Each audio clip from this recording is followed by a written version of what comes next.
What's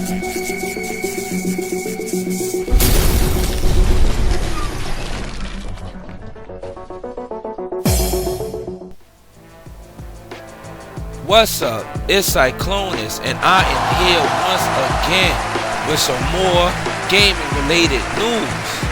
Now, I wasn't going to do this video, but a few people have been requesting for me to do it, and they wanted to know my opinion about Sony's trash PlayStation experience in 2015.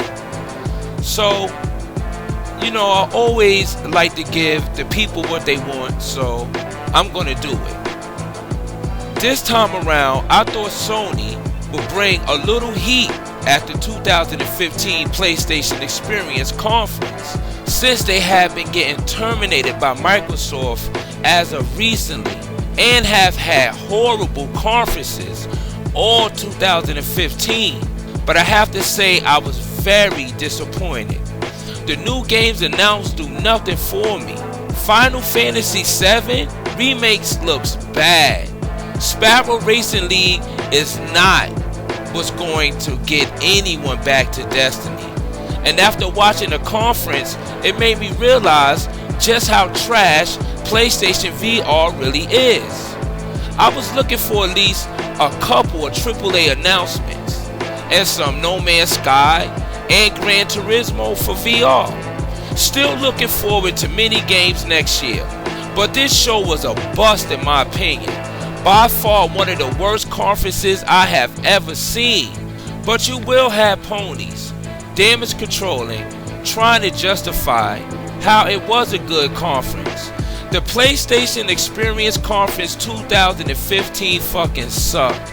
It had nothing good or big, just a lot of fillers, indies, and forcing a lot of VR in your face. That's going to be a gimmick, an expensive gimmick I must add. The conference was horrible, and I have to ask, what was Sony thinking? You honestly think this trash is going to compete with Microsoft and the Xbox One? Look, Sony, if you don't have big stuff to announce, then don't make this type of conferences. Sony keeps dropping the ball. PlayStation Experience 2015, they said? More like Multi-Plaque Experience 2015. Sony, when will you realize that you're no longer the best place to play, like the PlayStation 2 era? Times have changed. Unfortunately for me, I wasted 2 hours of my life watching it. I think they should have canceled the show this year. They had nothing truly remarkable to show. When Street Fighter V came on stage, I thought, God, no. Man, haven't we heard enough about Street Fighter V? If I was asked to rate the show, I would score it 4 out of 10. Reason being, the games they did show would not cater for every gamer. Looking at the audience reactions said it all. They look bored to me, like they've seen it all before. If you're a PlayStation gamer, you have to be extremely disappointed. No PSN ID change? What about Sony Bend? No VR release date or price announced? And let's be honest, those tech demos were no killer app. So that seems to indicate they might release it to let it die. The new announcements were mostly aimed at gamers who like Japanese titles, or who likes fucking indies, or VR, or all of the above. So for me, it was quite disappointing. For me, there wasn't nothing exciting. I'm not into Japanese games anymore, and I feel like that's what Sony keeps pushing. Even though Japanese developers are singing a different tune, many Japanese games come off as corny, cheesy dialogue and story. For those that like Japanese games, this is good, but for me, it's not okay.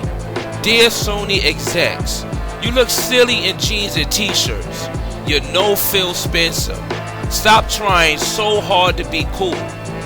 The PlayStation Experience 2015 was horrible. It makes me proud that I have chose the Xbox One. Greatness awaits, and it's still waiting. This PlayStation Experience conference was trash. And also, PlayStation 2 backwards compatibility is a paid service, not free. I predicted this, and I told you guys this.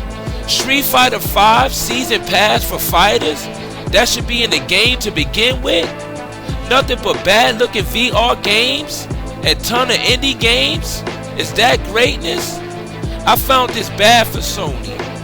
It was just bad. I want my time back. The indie station strikes again. This Sony press conference was a joke. Now let's see. Uncharted 4 equal good.